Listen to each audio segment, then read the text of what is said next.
아합이 엘리야가 행한 모든 일과 그가 어떻게 모든 선지자를 칼로 죽였는지를 이세벨에게 말하니 이세벨이 사신을 엘리야에게 보내어 이르되 내가 내일 이맘때에는 반드시 내 생명을 저 사람들 중 한 사람의 생명과 같게 하리라. 그렇게 하지 아니하면 신들이 내게 벌 위에 벌을 내림이 마땅하니라 한지라. 그가 이 형편을 보고 일어나 자기의 생명을 위해 도망하여 유다에 속한 브엘셀바에 이르러 자기 사환을 그곳에 머물게 하고 자기 자신은 광야로 들어가 하룻길쯤 가서 한 로뎀 나무 아래에 앉아서 자기가 죽기를 원하여 이르되 여호와여 넉넉하오니 지금 내 생명을 거두시옵소서. 나는 내 조상들보다 낫지 못하니이다 하고 로뎀 나무 아래에 누워 자더니 천사가 그를 어루만지며 그에게 이르되 일어나서 먹으라 하는지라. 본죽 머리맡에 숯불에 구운 떡과 한 병 물이 있더라. 이에 먹고 마시고 다시 누웠더니 여호와의 천사가 또 다시 와서 어루만지며 이르되 일어나 먹으라. 내가 갈 길을 다 가지 못할까 하노라 하는지라. 이에 일어나 먹고 마시고 그 음식물의 힘을 의지하여 40주 40야를 가서 하나님의 산 호렙에 이르니라. 아멘. 이런 쇼트 드라마가 있습니다. 한 젊은 연인이 시간을 내어서 어느 지방에 여행을 하고 있습니다. 둘은 조용히 동네 그 언덕길을 걸어 오르고 있죠. 그런데 이 여자친구가 하는 말이 우리 이제 어디가? 너 뭐 할지 안 정했지? 그렇게 말합니다. 남자친구는 굳이 꼭 뭘 해야 해? 우리끼리 쉬러 여기 온 거잖아 말합니다. 그러니까 여자친구가 제발 목적지를 정해놓고 움직이자. 여기까지 시간 내서 왔는데 뭐 하는 거야? 그랬더니 남자친구는 올라온 언덕에서 저 바다 쪽을 바라보며 또 마을을 바라보면서 하는 말이 여기 너무 예쁘지 않아? 그 말에 이 여자친구는 건성으로 쳐다보지도 않고 그러더니 그래 됐다. 아유 내가 갈 곳을 찾아야지 하면서 마침 옆에 있는 예쁜 벤치에 앉아서 스마트폰을 꺼내서 폭풍 검색을 합니다. 한참 검색하더니 그래 여기 가자. 여기 노을이 멋진 곳이야. 노을이 지려면 10분 남았어. 빨리 가자. 어서 빨리 가서 사진 찍자. 그러더니 그 스마트폰에 있는 찾은 곳 사진을 남자친구에게 보여줍니다. 그러니까 남자친구가 말하지요. 여기가 거기야. 어쩐지 올라오면서 예쁘더라. 그렇게 말합니다. 그 말에 여자친구가 언덕에서 마을을 바라보니까 아름다운 노을이 저 바다 끝에서부터 마을로 그렇게 물들이고 있습니다. 그때 이 여자친구가 속으로 생각하여 말하지요. 어디를 가야 하는지만을 생각하다 보니 여기가 어딘지도 모르고 있었구나. 나는 뭐에 그렇게 쫓겨서 어디를 향해 가고 있었던 걸까? 그렇게 말합니다. 성도 여러분, 우리가 살아가면서 어디를 향해서 열심히 달려가고 있는데 지금 내가 있는 곳이 어딘지도 모르고 지금 내가 있는 곳의 아름다움과 행복도 모르고 정신없이 앞으로만 달려가고 뱅뱅 돌고만 있는 것은 아닌가? 결국 마침내 가장 행복한 곳으로 찾아낸 곳이 다름 아닌 내가 서 있는 이 자리인데 말이죠. 하루하루 그냥 지나가는 듯해도 오늘 지금 이 자리에 이곳에 있는 아름다움이 참으로 크고 그 아름다움이 가득한데 말입니다. 저는 가끔 기차를 타거나 운전을 하면서 평생에 본 적이 없는 어떤 외딴 마을을 지나가거나 멀리서 볼 때 그런 생각을 합니다. 종종 그런 생각이 듭니다. 여기에도 사람들이 살아가고 있구나. 한 번도 내가 살아본 적도 없고 알지 못하는 곳이지만 이 작은 곳에도 얼마나 사람 사는 많은 사연이 있는지, 얼마나 사람 사는 일들이 많은지 말입니다. 멀리서 보면 잘 안 보입니다. 그러나 가까이서 보면 얼마나 많은 일들이 그 안에 있는지 말이죠. 지금 위대한 선지자 엘리야가 어디로 가야 될지 방향을 잃었어요. 그렇게 열심히 부지런히 달려왔는데 어디로 가야 될지 방향을 잃었습니다. 고독해집니다. 심각해집니다. 우울해집니다. 깊은 영적 침체에 빠집니다.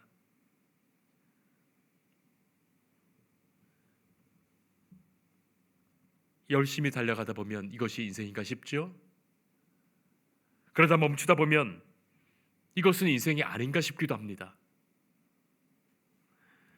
그러나 멈춰져 있는 그 시간, 그 고독하고 외로우며 침체에 허덕이게 되는 그 낙심과 절망의 시간, 과연 인생에 없어져야 될 시간일까요? 헛되고 부질없으며 차라리 살지 말아야 할 시간일까요? 엘리야는 그랬습니다. 그런 위대한 영적 지도자입니다.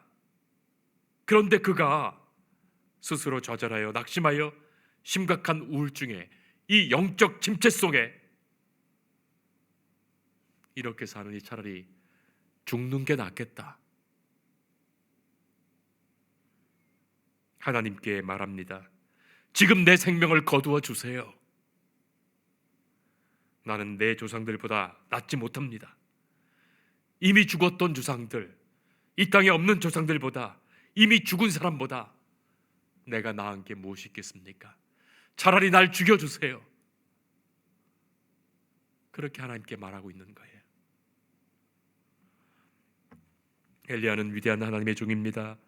이스라엘 역사에서 북이스라엘의 아합 왕 시대에 이 아합과 그의 아내인 이세벨이 바알과 아세라를 들여와 이 이스라엘 전체를 우상 섬기는 나라로 만들었어요.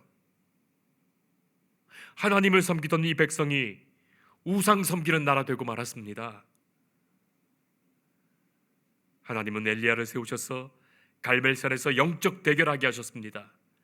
누가 천지를 창조하시고 만물을 다스리시는 진정한 하나님인지 제단에 불을 내리는 대결로 생명 창조하신 하나님을 알게 하시고 하나님만을 섬기할 이 백성 이스라엘임을 보여주신 거예요. 바알과 아세라를 섬기는 제사장과 선지자들이 별난 발광을 다 했지만 거짓 우상은 아무런 힘도 못 씁니다. 우상은 아무런 힘도 못 쓰는 거예요. 엘리야가 기도했을 때 하늘에서 제단으로 불이 떨어졌고 그 일로 엘리야는 우상의 제사장, 선지자 850명을 처단합니다. 그리고 또 엘리야가 기도했을 때 그 가물었던 땅에 하나님께서 비를 내리셔서 하나님의 위대한 역사가 나타났어요. 이런 역사와 능력 가운데 누가 감히 하나님을 대적할 수 있습니까? 하나님의 권능이 엘리야에게 임했던 거예요. 자, 이제는 어떻게 돼야 되겠습니까?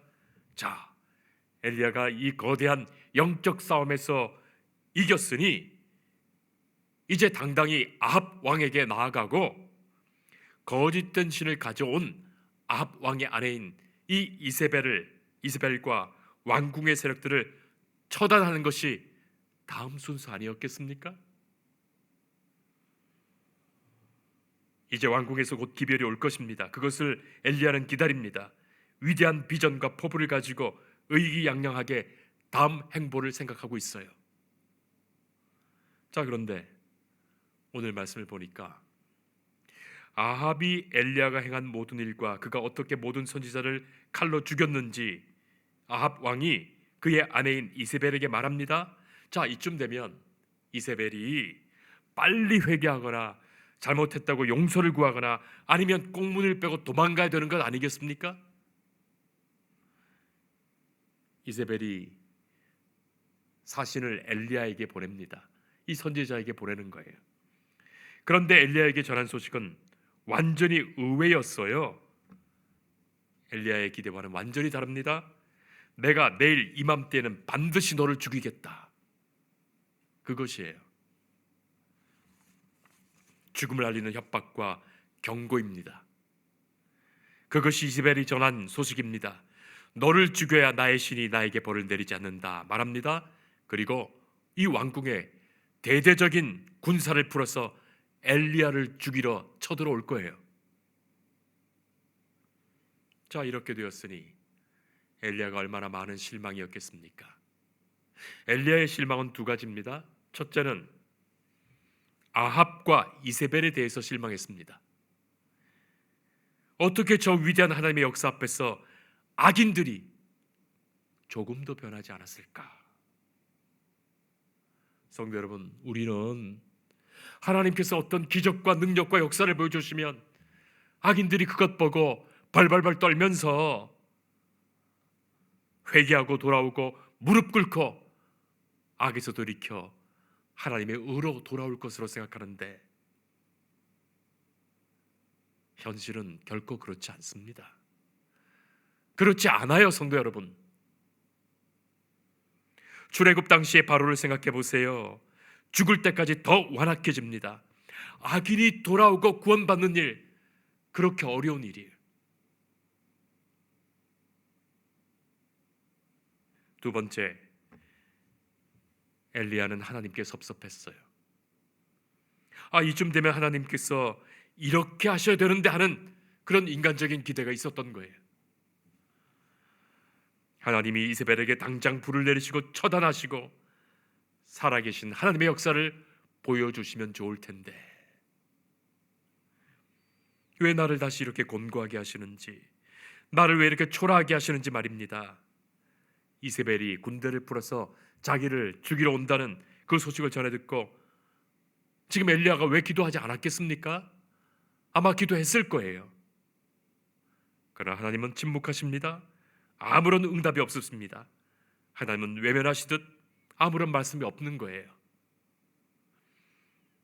그래서 도망가게 되는 거예요, 엘리야가. 성도 여러분, 우리가 주의 일을 감당할 때 때로는 실망스러울 때가 얼마나 많은지 모릅니다. 낙심될 때가 얼마나 많은지 몰라요.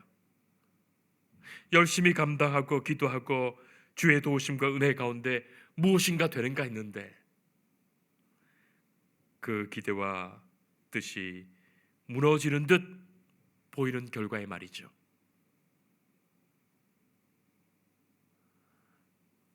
우리는 모든 것을 맡겼어야 합니다.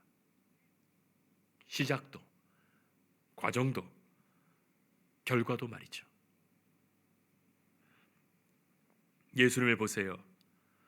5천 명을 먹이시고 죽은 자를 살리시고 수많은 군중들의 환호를 받으시며 예루살렘에 올라가시던 그 예수님이 기적을 베푸시고 은혜를 베푸셨지만 오히려 마침내 조롱과 저주를 받으시며 십자가에 죽으시기까지 하는 거예요.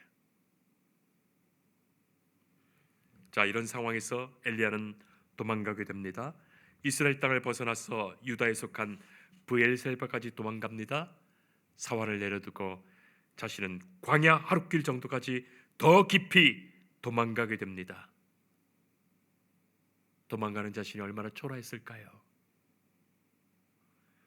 지금 내가 뭐하고 있는가 싶지 않았을까요? 며칠 전까지만 해도 제단에 불을 내리던 엘리야였습니다. 선지자 850명을 죽였던 엘리야였습니다. 거짓 선지자들 말이죠. 그가 기도했을 때 하늘에서 큰 비가 내렸고 여호와의 능력 가운데 허리를 동이고 달렸을 때 지치지 않고 아합이 탔던 그 마차를 앞질렀던 엘리야였어요. 근데 지금 자기 모습이 얼마나 초라한지요. 도망가고 광야길을 더 깊이 도망가고 자기 목숨 구하려고 이렇게 초라하게 도망가고 있는 자신을 말이죠. 옛날에 봤던 영화 아이언맨에서 수트가 망가져서 더는 아이언맨이 아니에요. 토르가 망치를 잃어버려서 더는 토르가 아닌 것처럼 하나님이 함께 계시어 사용하실 때 그렇게 큰 능력의 종이었는데, 하나님이 지금까지 인도하시고 역사하셨는데 이제는 이렇게 철저히 고독해집니다. 하나님이 함께 하시지 않는다는 생각이 듭니다. 하나님이 나를 사랑하시지 않는다는 생각이 듭니다. 하나님이 나를 버리셨다는 생각까지 듭니다.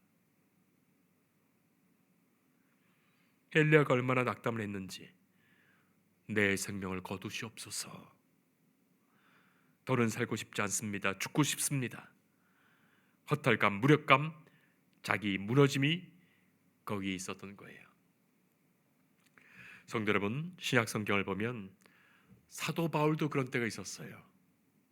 아니, 사도 바울이 누굽니까? 성령 충만한 가운데 복음의 전도자로 어느 곳에 가든지 교회가 세워지고 믿음의 성도들이 더해지고 복음의 열매가 맺힙니다. 하나님의 사람임에 자부심을 느끼고 있습니다. 그러다가 심각한 영적 침체에 빠질 때가 있었어요. 바울이 아테네에 이르렀을 때 아레오바고 언덕에 섰습니다. 이곳 언덕은 위대한 그리스 철학자들이 그 철학 강연을 하던 곳이었어요. 그 옆에는 그리스의 파르테논 신전이 웅장하게 서 있습니다. 바로 이곳에서 바울이 사도행전 17장에 있는 그 유명한 아레오바고 연설을 했던 거예요. 그 연설 속에 바울이 얼마나 지식적으로 대단했는지요, 철학적으로 위대한 사상을 갖고 종교에 대해서 얼마나 해박했는지요, 그리스인들에게 철학적 사상과 전통을 따라서 멋지게 철학적으로 논증하여 너희들이 알지 못하는 그 신이 하나님이라고 논증하여 가르쳤던 거예요. 자, 그런데 그 결과가 어땠습니까? 그 명연설로 한 명도 구원받은 사람 없는 거예요. 아무도 주께로 돌아오지 않습니다. 단 한 사람도 예수 믿는 사람 얻지 못했던 거예요. 얼마나 큰 충격이었던지요. 바울이 고린도로 내려가 오랫동안 영적 침체에 빠지게 됩니다. 성도 여러분, 우리는 기도해야 합니다. 내 능력, 내 실력, 내 지식, 내 철학이 아닙니다. 하나님이 내게 주신 그 은혜와 역사일 뿐이에요. 마른 막대기라도 하나님이 쓰실 때, 하나님께서 사용하실 때 주의 역사가 나타나는 거예요.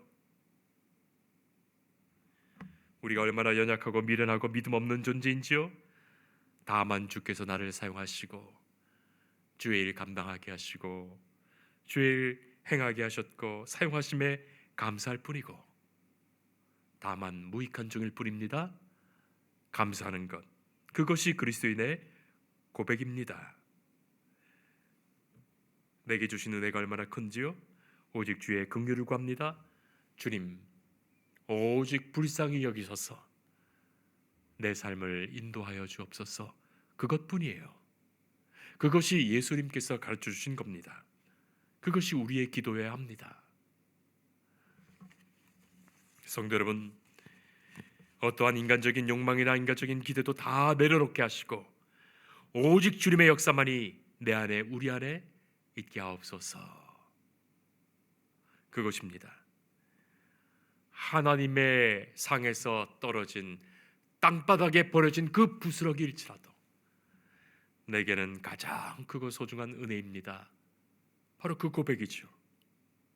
우리가 그 고백으로 주님의 은혜 앞에 그것을 구하며 살아가는 마음과 믿음이어야 합니다.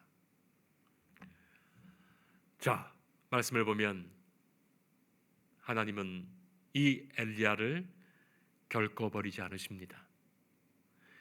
하나님은 당신의 사람 한 사람 한 사람을 결코 잊지 않으십니다. 여러분 꼭 기억해야 됩니다. 어떤 핍박과 어떤 환난과 어떤 침체와 어떤 고독과 어떤 외로움 속에서도 주께서 나를 끝까지 사랑하신다는 거 말이죠. 그것 잊지 말아야 됩니다. 마지막 엘리야가 불말 불수레를 타고 들려 올려지는 그날까지 그의 합당한 믿음의 사람으로, 주의 사람으로 하나님은 만들어 가시는 거예요. 나를 만들어 가시는 거예요. 이 모든 사건과 이 일을 통하여 나를 만들어 가시는, 나를 사랑하시는 하나님의 역사와 손길이 있습니다. 그것 잊지 말아야 됩니다. 하나님은 천사를 보내시어 그를 어루만지십니다. 떡을 주시고 물을 주십니다. 다시 회복시키시며 말씀하시어 호렙산으로 가라 하십니다. 하나님은 틀림없이 우리에게도 성령의 역사하시는 중에 우리를 어루만지시며 영원한 떡과 영원한 양식의 떡과 목마르지 않을 샘물 되신 예수님의 그 말씀으로 우리를 위로하시고 먹이시고 힘주시는 거예요. 다시금 회복하십니다. 지금 이 시간도 그런 시간이에요. 하나님께서 불러 세우셔서 어루만지시고 먹이시고 찾아오시며 위로하시며 힘주시는 시간이에요. 그리고 40주 40야를 걸어가게 하십니다. 그렇게 한 후에 하나님의 산 호렙에 서게 하시는 거예요. 사랑하는 성도 여러분, 엘리야가 40일간 걸어가면서 무엇 보았을까요? 거기에 대해서 특별히 성경이 자세히 기록하지 않고 있어서 그렇지 40일간 40일 40주야를 걸어가면서 하나님이 오라 하시는 그 호렙산으로 가면서 무엇을 경험했겠습니까? 무엇을 느꼈겠습니까? 그가 40일 40주간을 무엇을 먹었고 무엇을 마셨겠습니까? 한 걸음 한 걸음 걸으면서 무엇을 경험했단 말입니까? 위대한 그 하나님의 역사가, 분명한 그 하나님의 사랑이 어마어마한 큰 사건 속에 있는 것이 아니라 주님 앞에 걸어나가며 걸어가는 일상의 작은 삶과 그 사건 속에 얼마나 위대하게 펼쳐 있는지를 다시금 깨닫게 하시는 거예요. 마침내 그 옛날 모세가 40주 40야를 통하여 하나님을 만났던 그것처럼 엘리야는 하나님 앞에 서게 하십니다. 성도 여러분, 어쩌면 인생을 살아가는 우리의 모든 날들이 하나님이 부르시는 하나님의 그 산, 하나님의 나라 앞에 서게 되는 그 모든 삶의 과정이 이 40주 40야와 같은 날들이에요. 우리 인생의 여정이 그와 같습니다. 그 나아가는 날들이 어쩌면 매일 똑같은 길을 걸어가는 듯 보일 수 있죠. 그러나 날마다 걸어가는 그 길에서, 지금 걸어가고 있는 그 자리에서, 지금 서 있는 이 자리에서 순간순간 보게 하시며 경험하게 하시며 동행하시는 그 은혜의 증거를 일상에서 알게 하시는 거예요.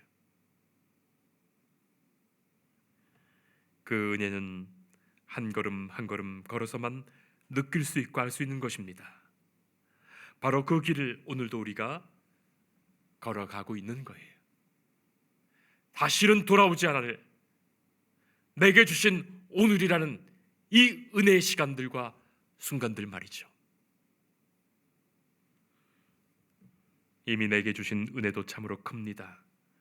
다른 어떤 것이 더 있어야 되는 것이 아니라 이미 주신 은혜를 생각하며 오직 주 앞에 서 있는 그것이 우리에게 소망이요 감사될 수 있기를 축복합니다. 주께서는 우리를 위로하시며 힘주시며 소망 가운데 일으키십니다. 기도하겠습니다. 하나님 감사합니다. 하나님의 일하심과 역사하심을 믿고 잠잠히 구하며 기다리게 하옵소서. 우리의 아픔과 고독과 침체와 곤고함에도 주께서 아파하시며 우리를 어루만지시며 먹이시고 인도하십니다.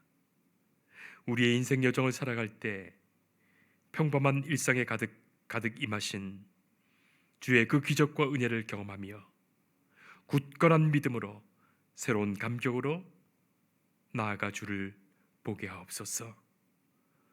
이 모든 일을 통하여 주님 앞에 서게 하시는 영광의 날을 소망하게 하옵소서. 예수님 이름으로 기도합니다. 아멘.